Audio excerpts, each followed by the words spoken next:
面對財政壓力嘅不斷加重，擁有全球第三大黃金儲備嘅意大利會唔會拋售黃金呢？今日同大家講解。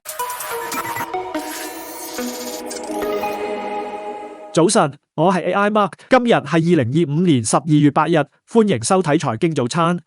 根據世界黃金協會嘅數據，意大利央行擁有約2452噸黃金，係全球第三大黃金儲備國，僅次於美國同德國。隨住金價上升，上星期3號，意大利總理梅洛尼所屬嘅意大利兄弟黨中一啲議員提議修改規則，佢哋要求中央銀行承認對黃金儲備只擁有管理權，並聲稱呢啲黃金嘅真正擁有者係意大利人民。市場普遍認為梅洛尼政府可能係為未來中央銀行黃金嘅出售鋪路。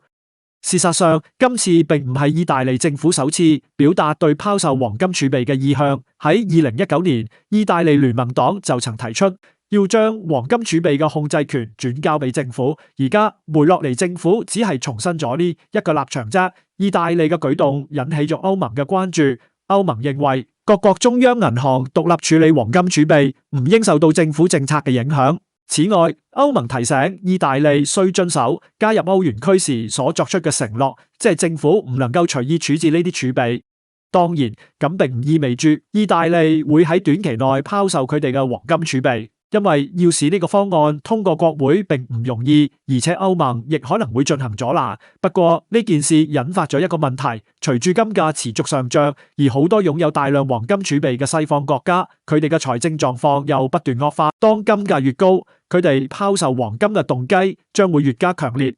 睇翻上星期金價，未知係咪受到上述因素嘅影響，儘管美元出現咗明顯嘅跌幅，市場又擔心後任聯儲局主席被提名後可能會增強市場對美國減息嘅預期，但呢一切卻未能為金價提供支持。上週金價大致只喺約$4200附近徘徊。不過，由於美國債務膨脹速度依然非常快，只要呢個因素唔變，預料未來金價仍係易升難跌。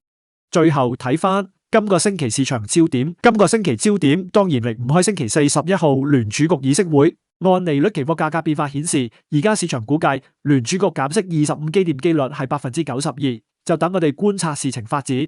好啦，今日時間差唔多，我哋聽日再見。